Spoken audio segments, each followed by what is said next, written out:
করতে দর্শন তখন মনে হল আপনার কথা চলে এলো ভেতর তারা দর্শন তারা দর্শন তাতে কি হবে তোমার সর্বপ্রথমে আমাকে দর্শন করা উচিত ছিল। এই কি বলছেন পিতাশ্রী, এই কি বলতে পিতাশ্রী আপনি শ্রী বিষ্ণু মহেশ্বর আপনি আপনার তো তিনজনেই ত্রিদেব, আপনার তিনজনে ত্রিদেব, তাই আমি কাউকে করতে বসে আপনারে আপনারা তিনজন আমার কাছে সমান, তাই তো ভক্তি ভাব নিয়ে আমি তিনজনই করি সম্মান। শোনো শোনো নারে শোনো, তুমি কিচ্ছু জানো না, আমি হল সর্বশ্রেষ্ঠ শক্তিশালী, আমি হল মহাকারী, আমি সর্বভূমে, তার দুই দিনের সঙ্গে আমার তুমি মিলিত করো না। পিতাশ্রী এ কি মনোভাব পিতাশ্রী, এ কি বলছেন আপনি পিতাশ্রী? হ্যাঁ নারদ হ্যাঁ হ্যাঁ, তুমি কিচ্ছু জানো, তুমি শোনো, সৃষ্টির রচয়িতা আমি, স্বয়ংভূ আমি, বেদের সৃষ্টি করতে আমি, সমগ্র জীবের আধার আমি হলাম স্বয়ং ভগবান, তার দুই দিনের সঙ্গে মিলিত করো না। দেখি পৃথিবীর আজকে পৃথিবীর অপমান করে চলেছে, এই যে ঘড়ি শঙ্কর, এই যে সৃষ্টির বিনাশের লক্ষ্য কথা হবে।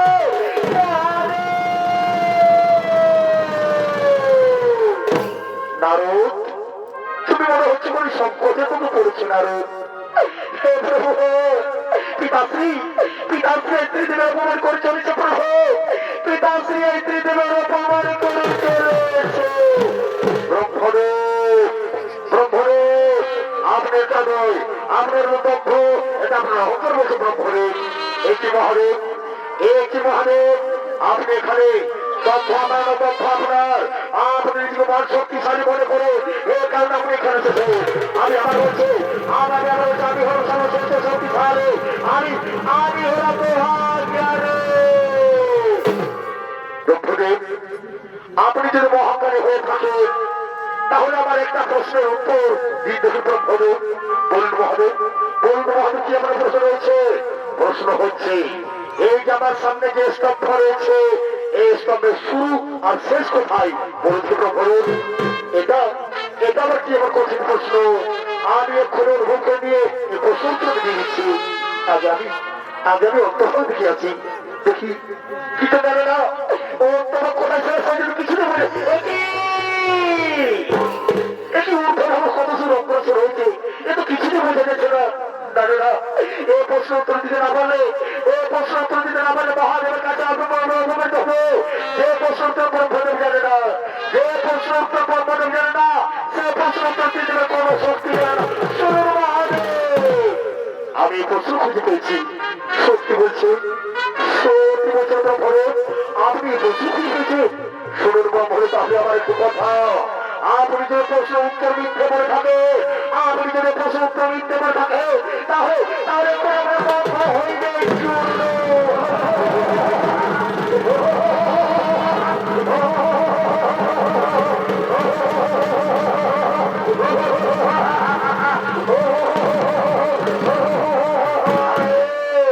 আমি তো সবাইকে আমি শেষ করছি, অহংকারীদের হংকরকারী আমি, তাই সৃষ্টি সমস্যা ভাবাই না, তার বেঁচে থাকার কোনো জায়গা নেই।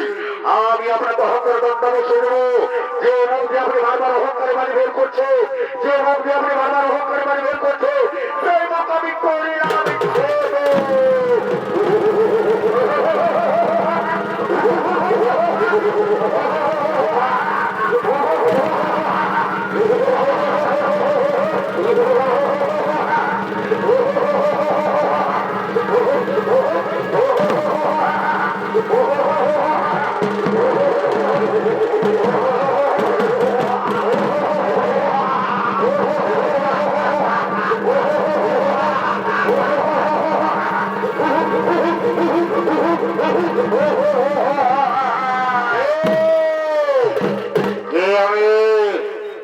পিতাকে, আমার মাতাকে আমাকে কেন সৃষ্টি করছে? আমি খোঁজ তুমি তুমি পিতাশ্রী মস্তক হইতে জন্ম নিচ্ছ, আর ব্রহ্মদেব হয়তো পিতা দরিদ্রের মুখে বেঁচে তাকে পরামর্শ নেবে ও দত্তগুরু শুক্রাচার্যের নিকট।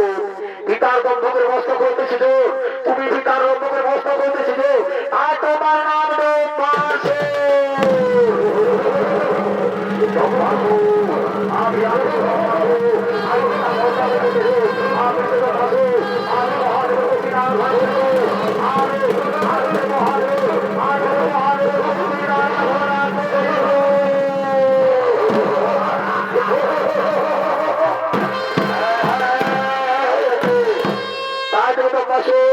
দত্তগুরু শুক্রাচার্য। নমস্কার সুদর্শন মা ভাই বোনেরা, তাই তখন ব্রহ্মাসের ভূমিকায় আপনাদের মহারণ্য লিপ্ত হরি করে দেখাবেন। এ হলো করবে ও সত্যগুরু মাহাতোর একান্ত প্রিয় শিষ্য নৃত্যশিল্পী লালটু সিং সরদার।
আমার